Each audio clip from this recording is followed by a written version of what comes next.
It's very difficult doing this show today. No penalty. Because, do you know that voice that just shouted there? That big Norwegian voice? Mm-hmm. Right behind my camera here, there is a huge monitor with Jan's big head in it. Mm-hmm.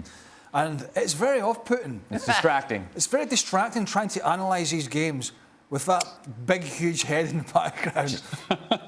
I actually think Varane's challenge, he doesn't... I think that one's more debatable for me than the Sancho one. Really? Because I don't think... Is Wilson going to get to the ball? I don't think Varane completely committed to a challenge. However, I think there was a clear one on Sancho. But it's debatable. Just real quick on Ronaldo. It was the only sub Erik ten Hag made. 0-0, 72nd minute. He's the goal scorer. Like, would you have taken him off there? Well, he wanted a bit of pace. He wanted a bit of pace, and he wanted to get fresh legs on.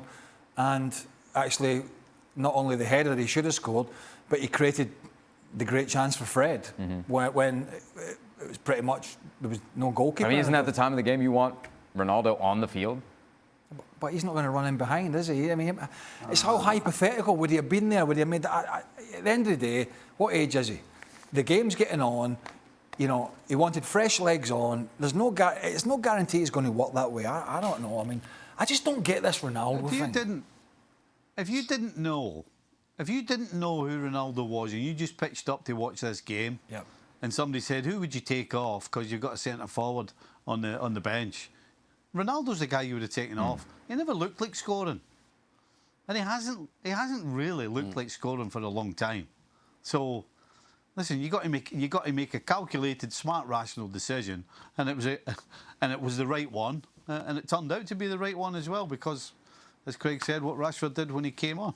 I know we talk about it on this show, and I know newspapers talk about it and other outlets, Ronaldo. I just don't get it as a big story anymore.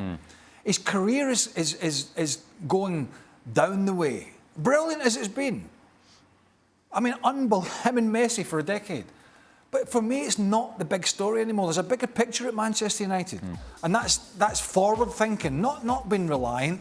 And I know he scored goals. But as a generalisation, he's not been in the team from the start, basically in the Premier League games. He's played Europa League, because the team has operated in a different way, in a better way, without him. But why didn't they let him go then, Craig? Why didn't they let him go, if that is the case? Because they wanted him as a squad player, whether we like it or not, and he likes it. Well, he didn't like it. But Craig Burley, you have a guy in your team called Cristiano Ronaldo, and your analysis could be as good as you will, but you can't say before the season, you know, we keep Cristiano Ronaldo as a squad player because we would like to have him around. I mean, no leader in the world would do that, Craig.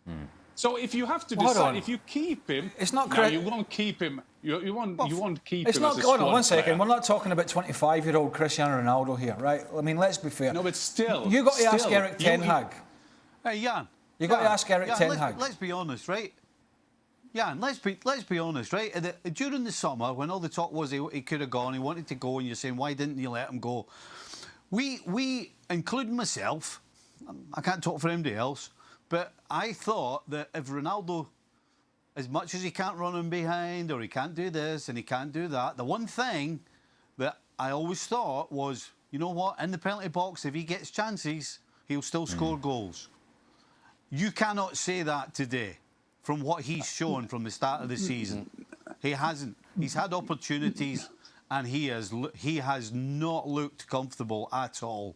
He doesn't look as though he's got that extra half a step to get onto it early. He doesn't look as though he's got the same power. He's done nothing to convince anybody that even now, if he gets chances, he's going to score. Because that's not what you think. The old Ronaldo, you know it's a goal. No, you don't think he's going to score. But my point, Stevie, I mean, you're right. I mean, I can be with you on that argument, but they knew that 2.5 months ago. It's not like you have Ronaldo turning up 1 week training before the pre-season. He's 37, and you expect him to be the old Cristiano Ronaldo. And I must say, there were a lot of stories that nobody wanted him, and Manchester United said that they want to keep him. But you know, this debate that we're having now, we knew at 10th of August that we will sit today and talk about that 16th of October. All right, let's move on, shall we? One second. clearly have no control over here's this the problem: show. is Eric Ten Hag might want to play a certain way, right? Oh, you never did. And that might not include Cristiano Ronaldo, right? But then if he lets him go and United let him go, and they're struggling, who else do they turn to score goals if it's a squad game? I mean, who else are they going to turn to? He needs to bring somebody off the bench. He needs to have some depth to his squad.